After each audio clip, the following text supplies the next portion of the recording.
Hi, everybody. It's Monday, and we are at the beginning of a new week. I pray all is good with you. Well, what's this?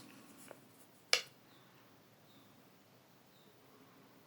doesn't make any sense, does it?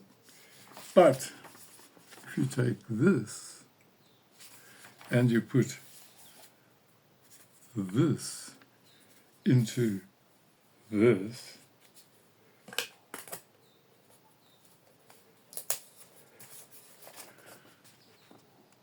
it fills out the picture.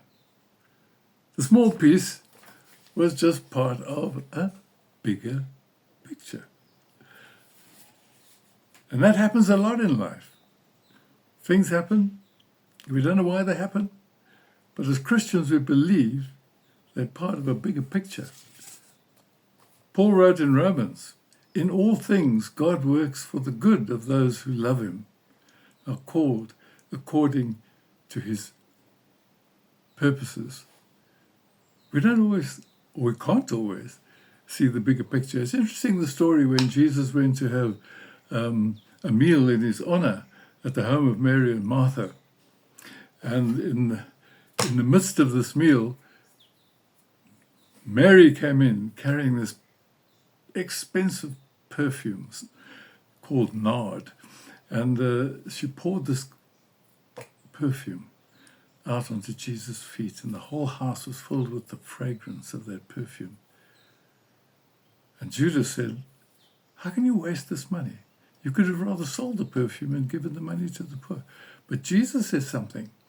It was intended that she should save it for the day of my burial. When Mary went to buy this perfume, she just bought it for her own use. And she left it there for a special moment when she would perhaps go to some fancy do.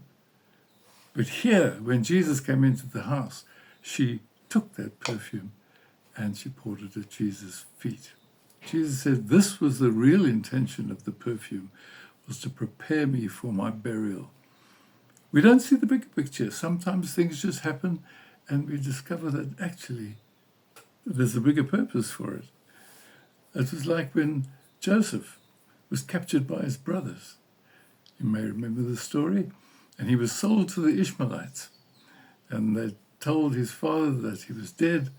And there he was, out in Egypt. But he became so important there that he organized all the grain during the famine.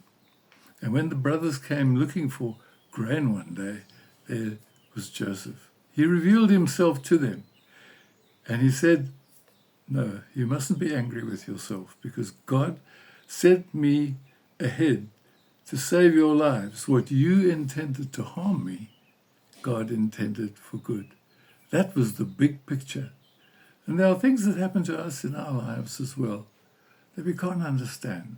They don't even seem to fit. But as we commit our lives to God, they have a bigger picture. And some of those things are really painful. I remember when my sister died. She was only 23. And the agony and the pain that we felt from her death. And yet God has used that experience of bereavement in my own life as I sought to bring comfort and help and empathy to those who have experienced something similar. Also, I used to stammer terribly at school. I couldn't do orals, it took too long. And yet God called me to preach. And that stammer actually taught me to trust God more deeply, to enable me to get through a sermon. Well, so when things go badly, when things are confusing, we can trust God and we can ask him, "Lord, please make good come out of this," because we know that you have the bigger picture.